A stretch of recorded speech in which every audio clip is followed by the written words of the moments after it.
Vamos a leer en Primera de Corintios capítulo 11, desde el verso 2 hasta el verso 16. Y leemos en el nombre del Señor.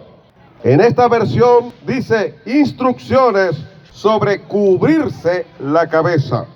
Y dice así textualmente: os alabo, hermanos, porque en todo os acordáis de mí y retenéis las instrucciones tal como os las entregué. Pero quiero que sepáis que Cristo es la cabeza de todo varón, y el varón es la cabeza de la mujer, y Dios la cabeza de Cristo. Todo varón que ora o profetiza con la cabeza cubierta afrenta su cabeza, pero toda mujer que ora o profetiza con la cabeza descubierta afrenta su cabeza, porque lo mismo es que si se hubiese rapado. Porque si la mujer no se cubre, que se corte también el cabello. Y si le es vergonzoso a la mujer cortarse el cabello o raparse, que se cubra, porque el varón no debe cubrirse la cabeza, pues él es imagen y gloria de Dios. Pero la mujer es gloria del varón, porque el varón no procede de la mujer, sino la mujer del varón. Y tampoco el varón fue creado por causa de la mujer, sino la mujer por causa del varón. Por lo cual la mujer debe tener señal de autoridad sobre su cabeza, por causa de los ángeles. Pero en el Señor, ni el varón es sin la mujer, ni la mujer sin el varón.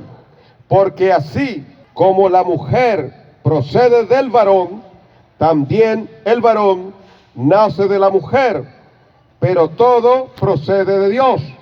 Juzgad vosotros mismos. ¿Es propio que la mujer ore a Dios sin cubrirse la cabeza? La naturaleza misma no os enseña que al varón le es deshonroso dejarse crecer el cabello. Por el contrario, a la mujer dejarse crecer el cabello le es honroso, porque en lugar de velo le es dado el cabello. Con todo eso, si alguno quiere ser contencioso, nosotros no tenemos tal costumbre, ni las iglesias de Dios. Vamos directo al mensaje. Esta es la segunda parte que voy a hablar con respecto al velo en la mujer cristiana. Expliqué en la primera parte que lo que me impulsó a hablar sobre este tema fue una actitud irreverente de una persona que les habló y trató a unas hermanas de esta congregación muy mal y nos llamó, nos tildó como legalistas, como personas fariseas, porque nosotros o nuestras mujeres usan el velo. Y decidí responder con mansedumbre, como dijo el apóstol Pedro, y explicar nuestra creencia, el por qué se usa el velo en nuestra congregación por parte de la mujer creyente. En esa parte toqué un argumento que usan para decir que el velo no se debe usar en la actualidad, o no debería, porque era una costumbre local, era cultural. Ya eso lo tocamos, ya hoy no lo vamos a seguir repasando. Hoy queremos tocar es el texto en su contexto. ¿Qué es lo que dice el texto desde un punto de vista gramatical? Voy a usar la ayuda de eruditos en la materia, como los filólogos, como los que estudian la gramática, como los lingüistas, porque se está hablando de un idioma y es también preciso estudiarla en el texto original. Y ya que la Biblia se escribió el Nuevo Testamento en griego koine, es bueno también saber lo que dicen estos eruditos, estas personas sobre este tema, sobre el velo, y qué luces nos pueden dar al respecto. No soy filólogo, no soy lingüista, simplemente soy un pastor que me voy a apoyar, porque eso es válido, en la evidencia de lo que dicen eruditos sobre el tema. Quiero aclararlo. Voy a empezar usando como referencia a la Concordancia Manual y Diccionario Greco-Español del Nuevo Testamento de Pedro Ortiz. Y dice que el velo, la palabra velo, cuando aparece en la Biblia, en el Nuevo Testamento, tiene 3 significados y se escriben distinto. Esto es desde el punto de vista gramatical, etimológico. La etimología es una ciencia de la gramática que estudia el origen y significado de las palabras en su idioma original. Y en especial el griego es muy rico ese lenguaje y nos ayuda mucho. Bien, igualmente el diccionario expositivo de palabras del Nuevo Testamento de W.E. Vine también tiene, al igual que el antes mencionado, coinciden, guardan armonía y llegan a la misma conclusión. Primer significado en su palabra original, en el griego koine, de la palabra velo, según el diccionario expositivo de palabras del Nuevo Testamento, W.E. Vine. Primer significado, katapetasma, que significa literalmente aquello que es extendido. Antes de ahí, un velo se emplea del velo interior del tabernáculo. Hebreos 6:19, Hebreos 9:3. En el libro de Hebreos están describiendo el tabernáculo, habla del velo que había entre el lugar santo y el lugar santísimo. Es decir, en este contexto sería una cortina. Y metafóricamente, simbólicamente significa la carne de Cristo. Hebreos 10:20. Esto es su cuerpo que él entregó para que fuera crucificado. Segundo significado, según el doctor W.E. Vine, el segundo significado es la palabra kalumma. ¿Qué significa? Cubierta. Cubierta se emplea primero del velo que Moisés puso sobre su rostro al descender del monte Sinaí, impidiendo así que Israel pudiera contemplar la gloria. Segunda de Corintios 3:13. Significado B, metafóricamente, de la visión espiritualmente oscurecida, sufrida retributivamente por Israel hasta que tenga lugar la conversión de la nación al Mesías de ellos. Muy bien, ahora vamos al tercer significado. Es la palabra peribolaion. Aquí quiero que se detenga, preste mucha atención. Y el tercer significado es peribolaion, que significa literalmente algo echado alrededor, bajo, arrojar. De ahí una cubierta, velo, 1 Corintios 11:15, o un manto alrededor del cuerpo, vestido, Hebreos 1:12. Esto nos ayuda, y presta la atención, que esto es una prenda artificial. Ya vamos a llegar ahí para ir justamente analizando gramaticalmente lo que dice y significa 1 Corintios 11, del 1 al 16. Primero, vamos a analizar algo que dijo el apóstol Pablo en el verso 2, que dice: y les alabo, hermanos, que en todo se han acordado de mí, y tal como se las entregué, retienen las tradiciones. En la versión Reina Valera dice: retienen las instrucciones. Y aquí dice, en esta versión, tradiciones. Aquí vamos a dar una pausa. Pablo le está diciendo a los corintios, en el verso 2, capítulo 11 de 1 de Corintios, que estaba alabando a los hermanos porque ellos habían retenido las instrucciones o tradiciones. Algo que debemos enfatizar y que usted debe saber es que la palabra tradición en el término bíblico es autoritativo. Es lo que se usa y se usó durante los años para hablar de lo que es autoridad eclesial. La autoridad eclesial se basa en lo que enseñó Jesús, la doctrina, y eso es tradición. Y tradición consistía en repetir fidedignamente lo que el Señor había dicho u ordenado. Y es ahí cuando Pablo usa las palabras tradiciones e instrucciones. Y es ahí, justamente en el verso 2 de 1 Corintios capítulo 11, que Pablo está haciendo mención de ella, que esto es una tradición. Por lo tanto, es tradición apostólica. Por lo tanto, es autoridad. Es autoritativo.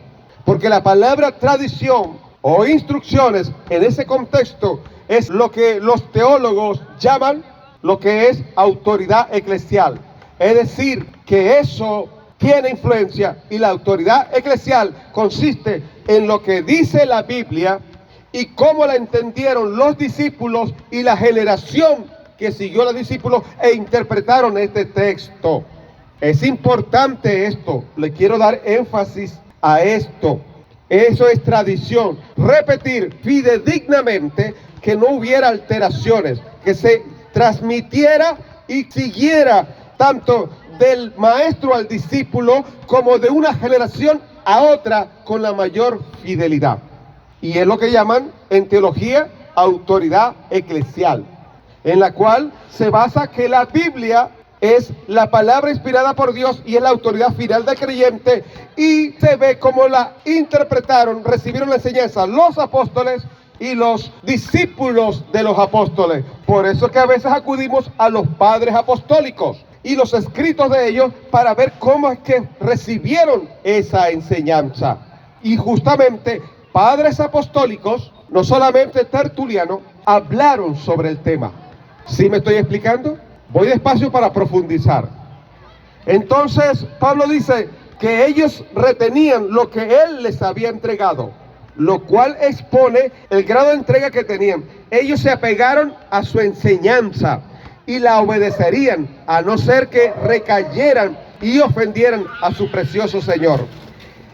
Esta es siempre la prueba primaria de las iglesias fieles, que perseveran en la doctrina de los apóstoles. Hechos 2:42. Retenemos lo que nos es precioso. Las enseñanzas que el Señor nos da son sin precio y llenas de bendición si la obedecemos, porque ellas sirven para ministrarnos nuestra vida y así le glorificamos a Él. La palabra tradiciones en el griego koines es paradosis. Literalmente significa transmisiones, y es lo que se estaba explicando. Es la enseñanza que se debe transmitir fidedignamente de un maestro al discípulo o de una generación a otra generación. Hablándose aquí de doctrinas y enseñanzas que él le dio en persona anteriormente. La doctrina apostólica sirve como un vehículo para el espíritu y la vida de Cristo. La doctrina apostólica encierra la verdad bíblica acerca de quién es Jesús, cuál es su labor y cómo podemos vivir en el poder de su resurrección. Lo que resta del capítulo 11 trata con dos enseñanzas fundamentales sobre las cuales obviamente necesitaban más instrucción: el velo de la mujer y la Santa Cena. En el verso 4 que leímos, que dice: todo varón orando o profetizando, teniendo un velo o algo en la cabeza, avergüenza su cabeza. Otra vez tenemos el término todo varón, que no deja excluido a nadie. Pablo habla específicamente de los tiempos de oración y declaración de la palabra del Señor. Dice, el que ora o profetiza, porque profetizar era la declaración de la palabra del Señor.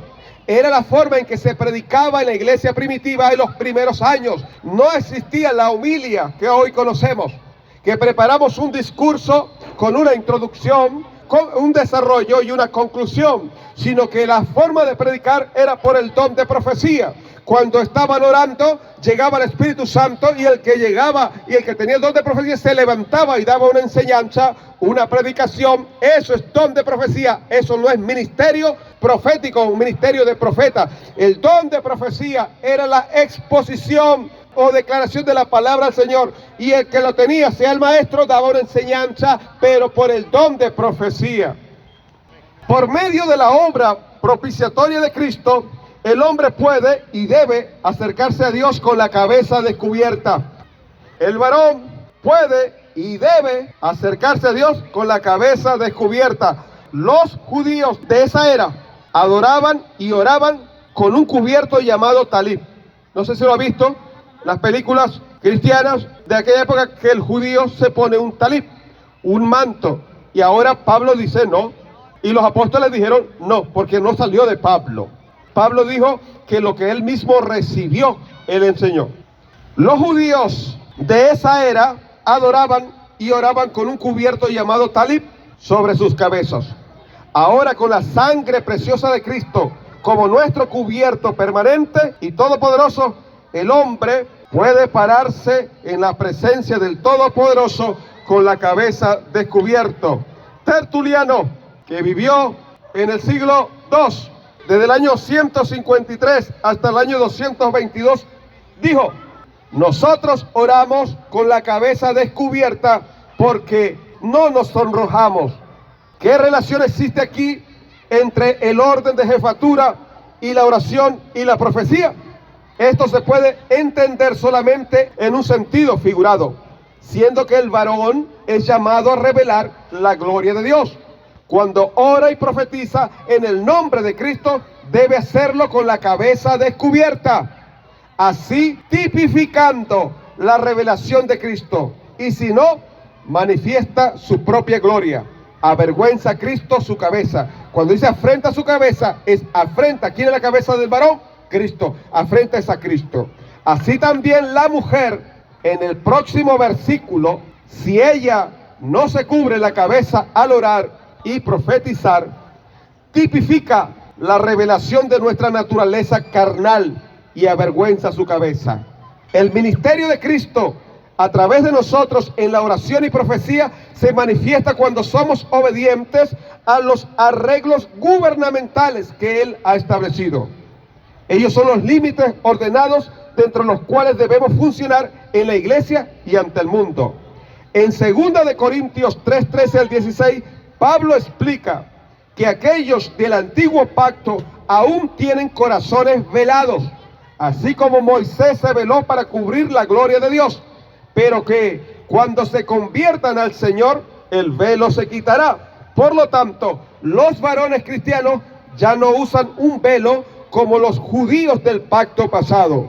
Ponemos en vergüenza nuestra cabeza si cubrimos lo que Él ha cubierto con su propia sangre y gloria.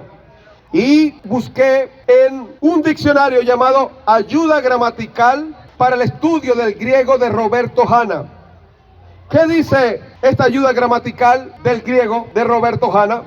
Él dice: la preposición katab comunica la idea de colgar, es decir, el velo que cuelga de la cabeza con una cubierta sobre la cabeza.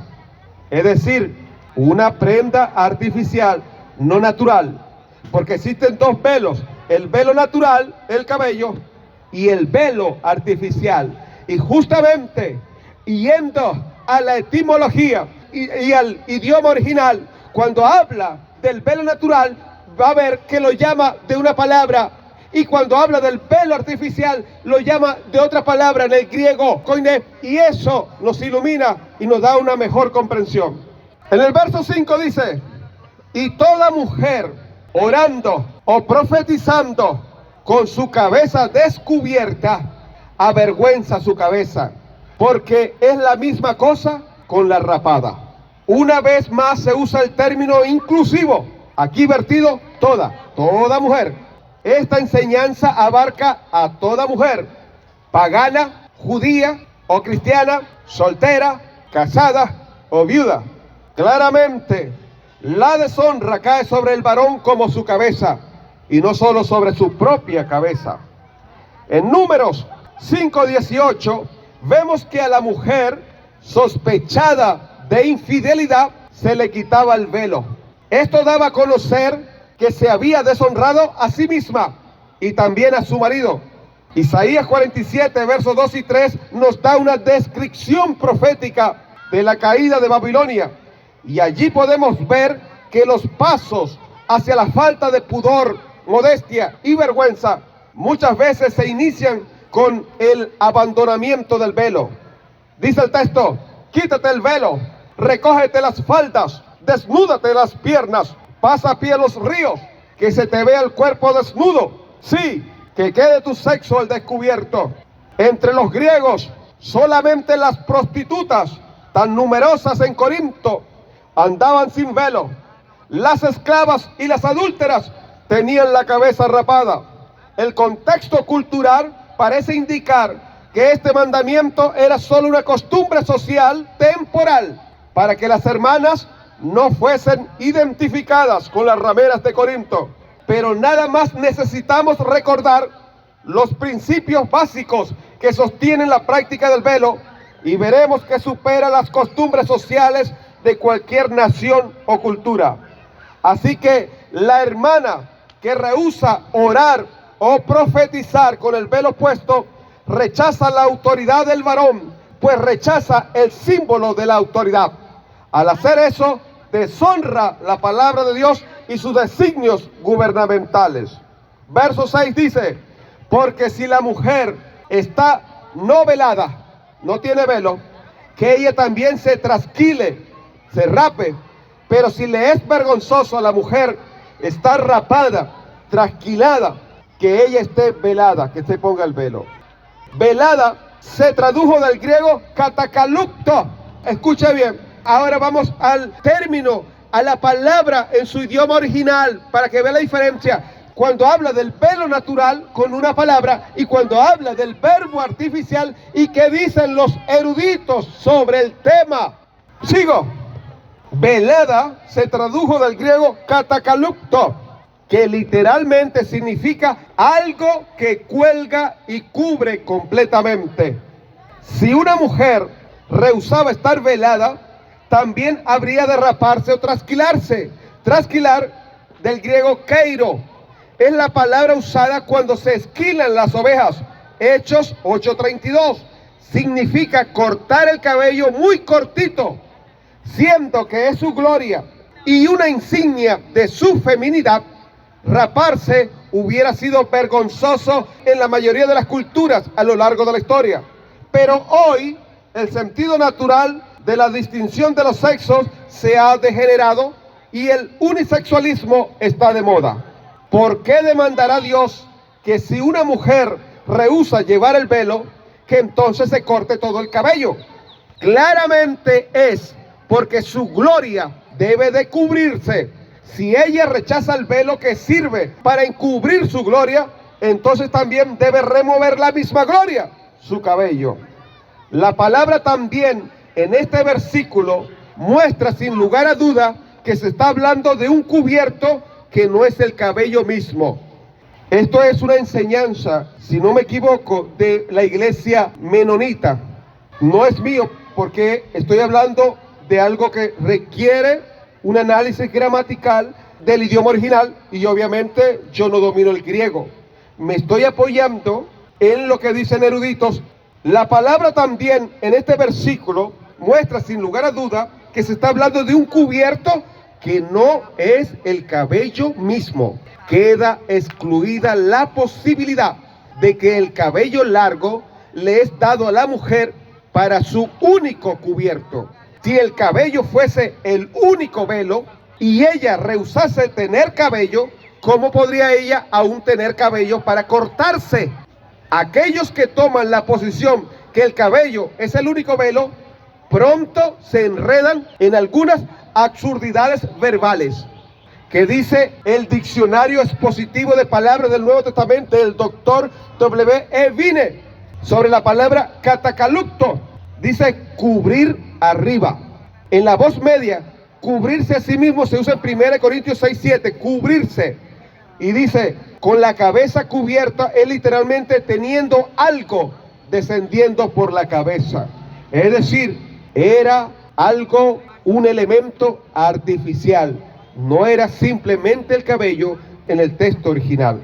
Y el diccionario Strong en español dice de la palabra catacalupto, significa cubrir completamente, velo. Y la ayuda gramatical para el estudio del griego de Roberto Hanna dice: transmite una idea activa, intransitiva y no pasiva, ni media. Que se corte su cabello. La voz media en estos infinitivos es permisiva. Si la voz media se puede traducir como tal con sentido válido, no debe imponérsele un sentido activo. Por consiguiente, parece que la traducción preferible es: ella debe permitir que se le corte el cabello. Es decir, que es una decisión de que la mujer decide o no decide cumplir un mandamiento de Dios. Dice así en el verso 7: porque el varón verdaderamente no debe tener la cabeza velada, siendo la imagen y gloria de Dios, pero la mujer es la gloria del varón. Estas palabras hubieran herido profundamente a los judíos del día a causa de su práctica religiosa de cubrirse la cabeza durante la adoración. Tal vez los judíos que molestaban a Pablo, donde quiera que fuese, insistían en mantener el uso del talib. Debemos mantener fijo en la mente que Pablo mismo así lo había hecho antes de su conversión, y sin duda había tenido sentimientos fuertes acerca de ello. Ahora, en la libertad que experimentaba siendo una nueva creación en la imagen y gloria de Dios, él enseña que el velo no debe ser usado por el varón. Cuando un varón cristiano se entrega enteramente a su Señor y cabeza, su propia gloria se encubre y la gloria de Cristo queda revelada. A medida que por el Espíritu damos muerte a nuestra carne, la vida y la luz de Cristo resplandece a través de nuestros cuerpos mortales y vamos siendo transformados a su imagen. El varón es imagen y gloria de Dios. La mujer origina del varón y es su gloria. Ella cumple su propósito divino a lo máximo cuando funciona en su lugar al lado del varón, pero bajo su autoridad, pues fue creada para el varón. Génesis 2:20 al 23, y es su gloria. Esto ciertamente no quiere decir que ella es inferior, pues son iguales espiritualmente. Lo que sí expresa es que en esta dispensación terrenal, ella es llamada a ser respetuosa al varón de la familia, en la iglesia y en las relaciones sociales. Y el esposo le manda a tratarla a ella como el vaso más frágil, que sea amoroso con ella.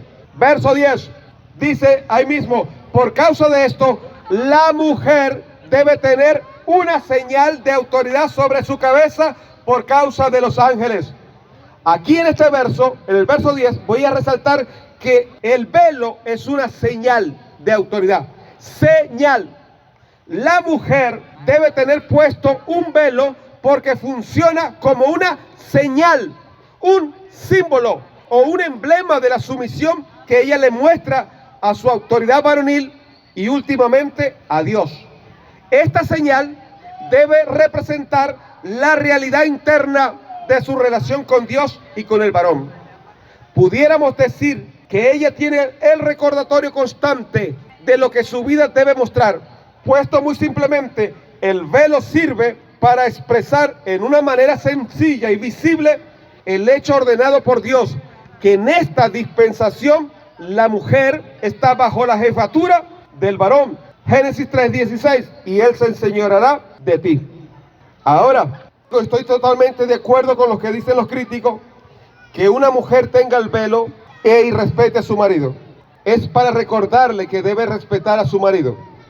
Y al varón es recordarle que debe tratarla con el mayor amor. El trato del hombre, el marido con la mujer, dice que nadie golpeó jamás su propia carne, que debe tratarla como el vaso más frágil, que el marido debe ser amoroso. Esa es la función del varón y esa señal debe recordarle eso. Pero la mujer debe recordarle, y no es un mandamiento de nosotros, sino es de Dios. Está en la palabra de Dios, que la mujer debe respetar a su marido. Díganme ustedes, ¿de qué sirve entonces un velo si la mujer le pega al marido, por ejemplo? ¿De qué sirve entonces el velo si no entendemos el significado de ello? Es que la mujer debe respetar la autoridad del marido en la cuestión matrimonial y el marido debe ser amoroso con su esposa. Y cuando dice que es señal, Alguien por ahí dijo, voy a leer lo que dijo, cito: no creo que sea obligatorio hoy en día usar el velo. Si usted lo usa en su iglesia, pues sígalo haciendo. No veo tampoco nada de malo. No creo que sea pecaminoso. Pero si me pregunta a mí si es obligatorio que la mujer lo use, pues diría que no, que es una forma que nos enseña un principio. Ay, aquí otra persona más que se cree autoridad. Se cree la autoridad para discernir la Biblia y que nosotros nos sujetemos a su discernimiento, sin ver si su interpretación es correcta o no. Creo que este señor se llama Edgar Escobar, de un canal YouTube llamado Biblia Libre. Ay, si me preguntan a mí, estamos viviendo en la iglesia protestante en los últimos tiempos como lo que le pasó a la iglesia católica. La iglesia católica desvió la doctrina con la mala interpretación o la tergiversación de la palabra tradición. Ellos no entendieron que la palabra tradición era que debíamos obedecer a aquello que dijo el Señor, diciéndole para que guarden todo lo que les he mandado o he enseñado, que debemos guardarlo. Y que nosotros debíamos transmitir fidedignamente lo que enseñó el Señor Jesús, y repito, del maestro al discípulo o de una generación a otra. Eso es tradición.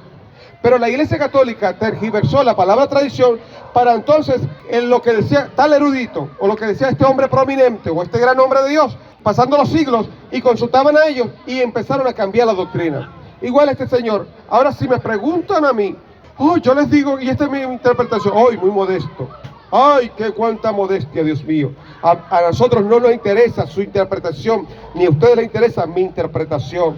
A ustedes les interesa es una sana interpretación, es ver y si existe la verdad absoluta. Y ustedes por el Espíritu disciernan quién está diciendo la verdad y quién no está diciendo la verdad. Los que son de Dios, oyen la palabra de Dios, que la Biblia dice que somos guiados a toda verdad.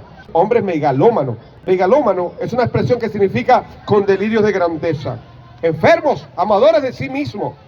Bien, él dice, lo importante es el principio, no la forma. La forma cambia porque la cultura cambia. El principio no cambia porque es un principio eterno. Bueno. Él debe recordar que Pablo dijo en 1 Corintios 14:37, si alguno se cree profeta o espiritual, reconozca que lo que os escribo son mandamientos del Señor. Ahí en 1 Corintios. Es decir, que Pablo lo que dijo fue un mandamiento. Bien, si es una señal es una forma. A ver, me explico. Si el velo es algo simbólico que se usa en un acto ceremonial y es una señal, quiere decir que es forma. Como hay otra forma, y lo voy a demostrar, que hay que cumplir, no solamente el principio. Y ese principio es eterno. Y es lo que defendían como tertulianos, que eso era una verdad eterna, un principio, un mandamiento, y los mandamientos son eternos. Y si esto es un mandamiento, y en este mandamiento debe haber señal. Porque dice 1 Corintios 11:10, por lo cual la mujer debe tener señal de autoridad sobre su cabeza por causa de los ángeles. Bueno, fíjese lo que es señal, según la Biblia. 1 Corintios 14:22, así que las lenguas son por señal. Ahora, las lenguas, cuando habla Pablo, ¿por qué señal? La podemos notar, era algo, una evidencia física, la podíamos escuchar, y era señal. El hablar en lengua era señal, no a los creyentes, sino a los incrédulos. Es decir, para que los incrédulos, ¿cómo se explicaban? Que una persona que no dominaba otro idioma, hablaba otro idioma y lo podían entender. Eso es señal. ¿Pero qué es señal ahí? Una forma. Sigo. En Hechos 4:16 dice, ¿qué haremos con estos hombres? Porque de cierto señal manifiesta ha sido hecha por ellos. ¿Qué señal habían hecho? Una forma. Un hombre paralítico de las piernas había vuelto a caminar. Eso es una señal, algo visible, palpable, y justamente el apóstol Pablo que dice que el velo es una señal, una forma. Juan 20:25 dice, le dijeron pues los otros discípulos, al Señor hemos visto. Él les dijo, si no viera en sus manos la señal de los clavos y metiere mi dedo en el lugar de los clavos y metiere mis manos en su costado, no creeré. ¿Qué es una señal? Algo visible que Tomás, el discípulo incrédulo, yo tengo que ver las señales.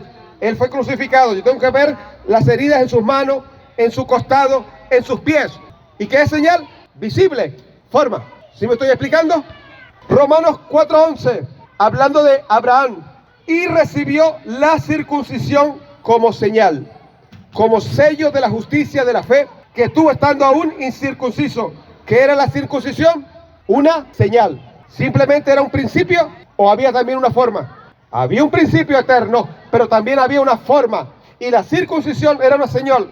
Se podía constatar cuando circuncidaban, cuando le cortaban el prepucio. ¿Sí me explico? Sigo. Colosenses 2, 11 y 12. Miren lo que dice. En él también fuiste circuncidados. Ahora le dice a nosotros los creyentes. A nosotros los creyentes. Dice Pablo en Colosenses 2, 11. En él también fuisteis circuncidados con circuncisión no hecha a mano, al echar de vosotros el cuerpo pecaminoso carnal en la circuncisión de Cristo. Verso 12. Sepultados con él en el bautismo, en el cual fuiste también resucitados con él mediante la fe en el poder de Dios que le levantó de los muertos. El bautismo es una señal. Ahora, si voy a decir que solamente hay que guardar el principio eterno, lo que significa el bautismo, y que no vamos a cumplir la señal, que es cumplir con ese acto litúrgico, con ese acto ceremonial, entonces podemos prescindir del bautismo y no vamos a bautizar nada, porque lo que significa el bautismo tiene dos significados. ¿Cuál es el principal significado? Que anunciamos la muerte de Cristo y su resurrección, y que también anunciamos, abandonamos la vida vieja y ahora andamos en vida nueva. Y el principio es ese. Bueno, dejemos la forma y solamente acatemos el principio. Podemos dejar de bautizar, porque solamente vamos a vernos en el principio, cuando hay una señal. ¿Y qué dice justamente el velo? Que es una señal. Y si la Biblia es autoridad, porque estoy haciendo un estudio gramatical y se supone que la Biblia es la autoridad final del creyente, es la máxima autoridad. Demuéstrame que estoy equivocado en mi interpretación. No va a demostrar decirme fariseo legalista o eres religioso. Pero el problema está que estás cometiendo falacia, y quien comete falacia intelectualmente deshonesto. Nosotros debemos derribar argumentos y no personas.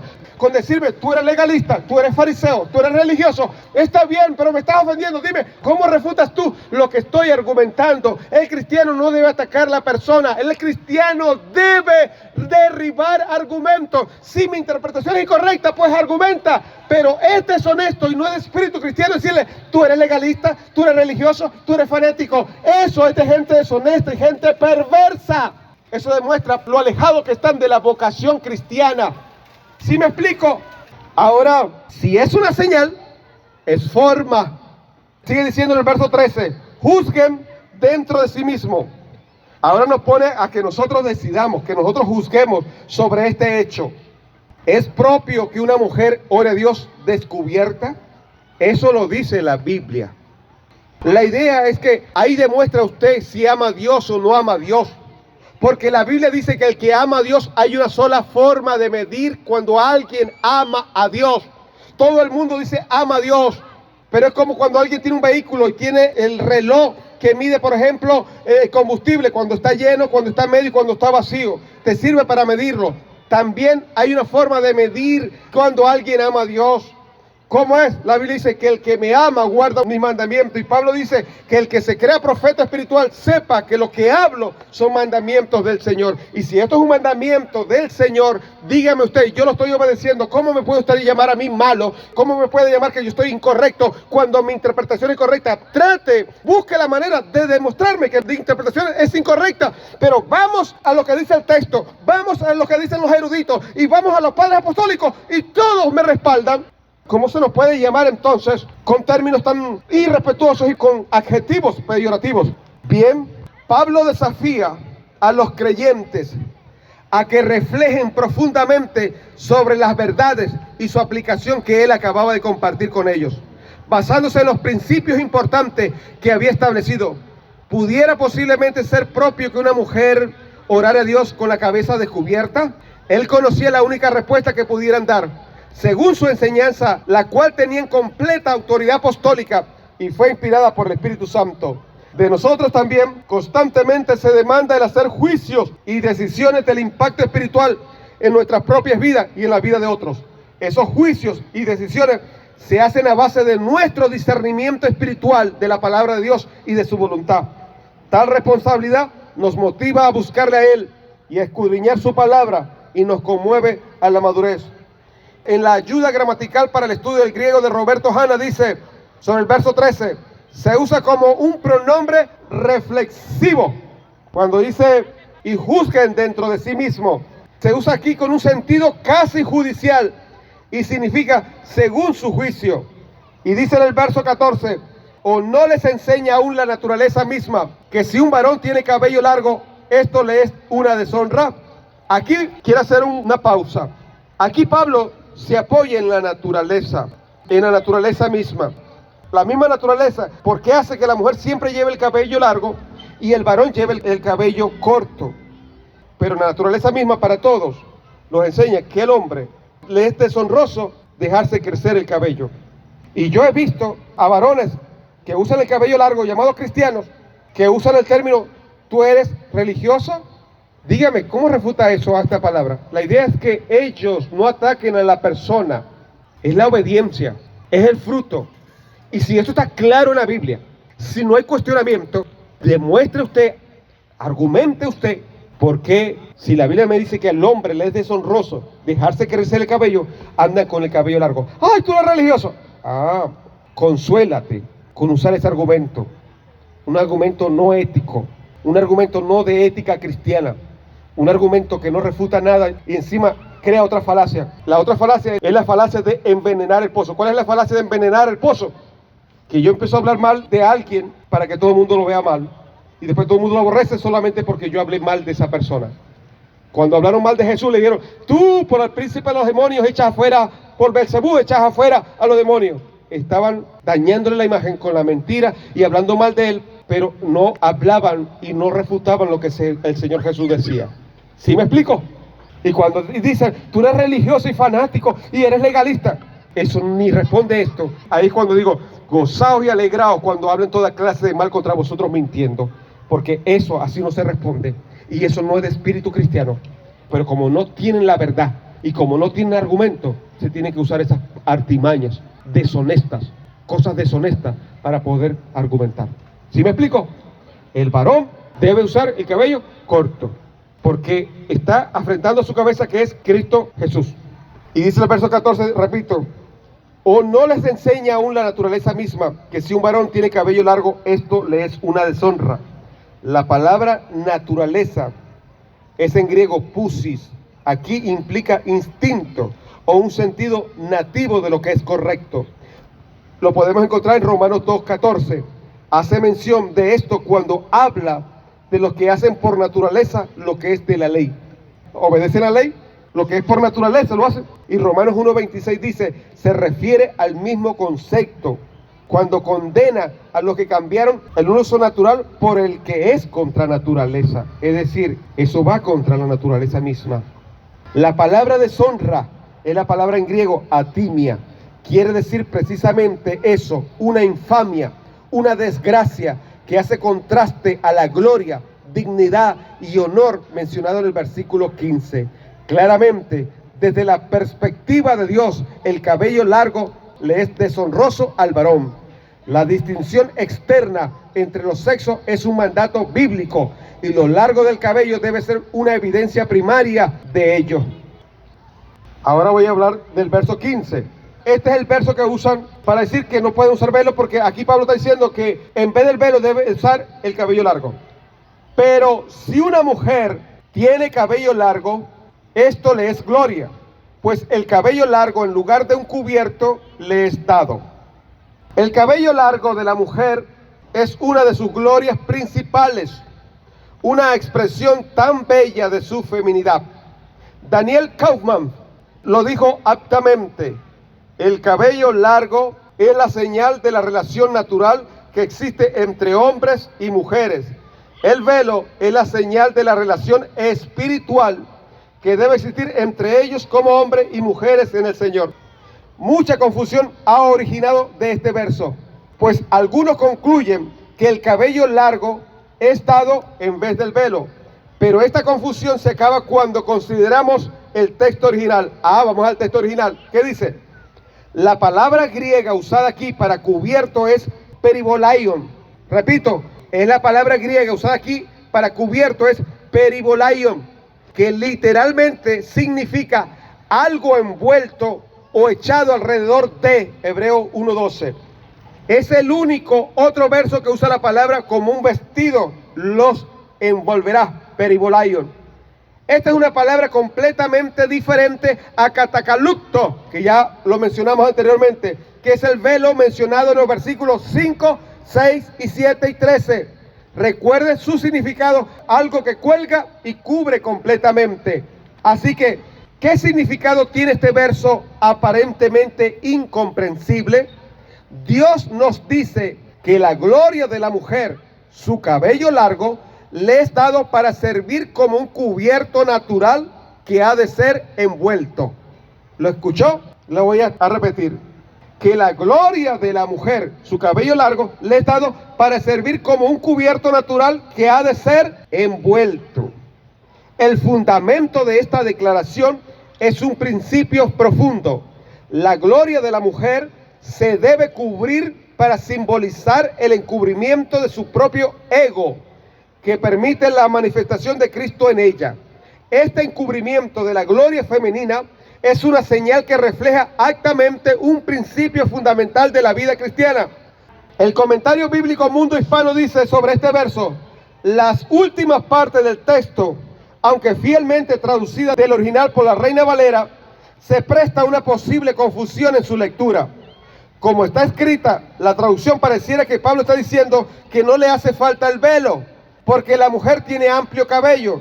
Tal cosa, obviamente, contradice todo lo que el apóstol ha venido argumentando. Lo más viable es que se entienda que la ventaja que tiene la mujer por la bendición de su cabello tupido está para que siga lo estipulado por la naturaleza y que se cubra con un velo. Comentario Jamison Fawson Brown: el hecho de que la naturaleza ha provisto a la mujer, no al varón, de cabellos largos, prueba que estaba destinado que el varón tuviera con la cabeza descubierta y la mujer con la cabeza cubierta. El nazarita, sin embargo, criaba cabellos lícitamente por ser ellos parte del voto sancionado por Dios. Números 6:5. 15. En lugar de velo le he dado cabello. Esto no significa que ella no necesite de algo más, sino que su cabello le indica que debe cubrir su cabeza cuanto más le sea posible. La voluntad debe concordar con la naturaleza. Bien, y ahora voy a usar la objeción que el cabello de la mujer toma el lugar del velo. Si el cabello de la mujer toma el lugar del velo, si esto fuera cierto, la enseñanza dada en la parte anterior del capítulo es innecesaria. ¿Será posible que Dios hiciera tal necedad? Como ya observamos con más detalle en la exposición del versículo 15, el velo ahí mencionado es distinto al que se menciona anteriormente. No olvide que la terminología es distinta. La mujer debe llevar dos velos, el natural y el artificial. Si este capítulo habla del cabello nada más, hay algunas declaraciones que serían tremendamente absurdas. Sustituyamos la palabra cabello en los versículos 4 y 6. Pudiéramos hacer lo mismo con 5 y 7 y 13. Y vamos a leerlo. Y vamos a sustituir la palabra cabello en los versículos 4 y 6 para que vea si el cabello es dado en lugar del velo. Se leería así, sustituyendo la palabra cabello: todo varón que ora o profetiza con la cabeza sin cabello, afrenta su cabeza. Porque si la mujer no tiene cabello, que se corte también el cabello. Y si le es vergonzoso a la mujer cortarse el cabello o raparse, que se ponga cabello. Totalmente sin sentido, ¿verdad? Notó particularmente el versículo 6. La palabra también da un golpe mortal a este argumento. ¿Cómo puede cortarse algo que ya no está ahí? Ridículo. Sin lugar a más duda, este versículo se refiere a un velo artificial, además del cabello. ¿Y qué diremos del versículo 10? ¿Podrá el cabello ser esa señal de autoridad? No. Bien, vamos a dejarlo hasta ahí. Hoy lo tocamos gramaticalmente, y gramaticalmente también nos apoya.